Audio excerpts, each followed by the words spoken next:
Alberta has reached a childcare deal with Ottawa, and the Ford government is facing increased pressure to do the same. The education minister says what's on the table isn't enough for Ontario. Stephen Lecce wants Ottawa to take into account the investment made in full-day kindergarten here. We want to see those daycare costs, childcare costs come down every single year. We want there to be a mechanism by which we could extend the agreement. We want more investment for Ontario because currently the deal being proposed by the feds, that $10.2 billion allocation, does not recognize that this province, unlike Alberta, respectfully, and literally, 8 of 10 provinces, does not fund full-day, subsidized in-school care for 4 and 5-year-olds, where we invest literally annually $3.6 billion. Prime Minister Justin Trudeau and the Minister of Finance were in Edmonton for today's announcement. The federal government now has struck a childcare deal with 9 provinces and territories. But it's also become very, very clear for business leaders, for small businesses, for big businesses, that childcare is not just a social program. It's about growing the economy as well. And that's what has been made obvious over the past many months, and that's why we're so glad to be here today. Ontario has yet to sign on to the deal, and for more on this, we are joined by Carolyn Ferns, the policy coordinator at the Ontario Coalition for Better Childcare. They are a central advocacy group for universal early childhood education and care, and Martha Friendly, the executive director of Childcare Resource and Research Unit, and they are a nonprofit, nonpartisan organization working towards an equitable, publicly funded early childhood education system for all Canadians. Thank you so much for joining us this evening. So first off, I want to start with you, Carolyn, because, the province is basically saying that this proposed funding by the feds is just simply not enough to get the cost down to $10 a day. And earlier today, the education minister was basically saying he wants to see a long-term, affordable program where we're not going to see sharp fees rise in the next 5 years. What's your reaction to that? I was just really disappointed to hear Minister Lecce's comment again today because all we've been hearing from the Ford government on this is delays and distraction from what is a really important question, which is, what is Ontario's plan for childcare? And the federal government has a plan, and they're offering more than $10 billion to Ontario, to improve childcare, to lower fees, raise wages, and expand spaces. And Ontario hasn't come up with an action plan. So Stephen Lecce is spinning everybody in circles. It's making parents dizzy, I think. But at the end of the day, this money is supposed to be for childcare. It's not supposed to help the education minister with his kindergarten budget. It's supposed to be making childcare more affordable for families. And that's what we've been hearing, is that kindergarten is part of a different budgetary issue. But when we look at childcare, daycare in Ontario, Martha, how does Ontario fare compared to the rest of the country? Well, just look at it this way. Almost all the provinces have full-day 5-year-old kindergarten, have had for some years.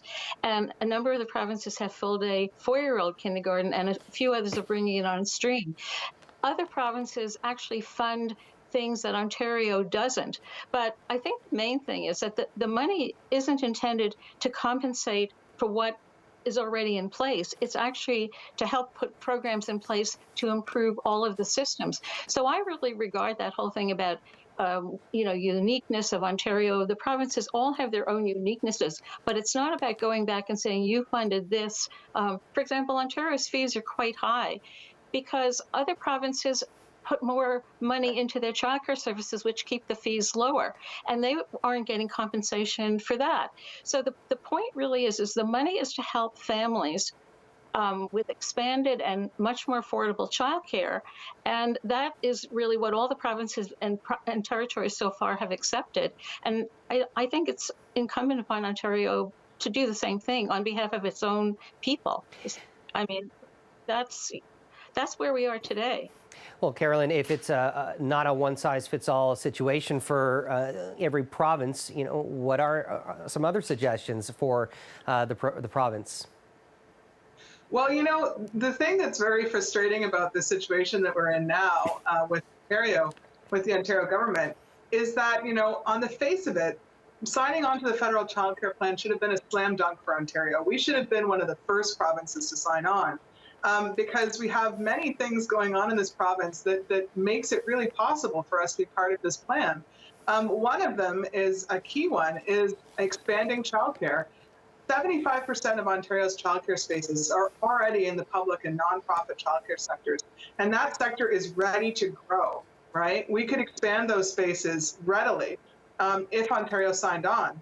And so I think what we're hearing now from childcare advocates, but also from this growing chorus of folks that are concerned here, chambers of commerce, municipal leaders, is that we all know that Ontario should be getting to work at building this system. We should be talking about, what are the next steps? Because signing the agreement is just the first step. We need to get to work at this, but to do that, we need the Ontario government to sign on. And that's why, municipal leaders, childcare advocates, the business community are all saying to Ontario, sign the agreement. But do you think, Carolyn, it could be Premier Jason Kenney who has the most influence on Ontario signing on to an agreement? Do you think Alberta signing on could influence what happens here? Well, really, hopefully, Alberta signing on today does add some more pressure to Ontario because, now we're seeing, Alberta wasn't the first Conservative-led province to sign on. We also had, Prince Edward Island and others, but, certainly a big one. And so, I guess if the voices of parents across the province haven't convinced Premier Ford, maybe Jason Kenney's voices will help.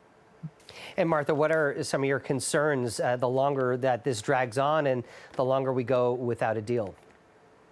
Well, it's just a concern childcare is in a crisis because of coming out of the pandemic, which we haven't come out of.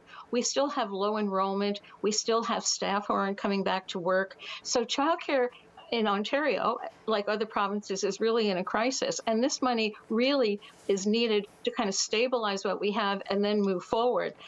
Parents are really struggling with the fees, and the promise to bring the fees down right away in this next year by 50% is it would be life-changing for parents.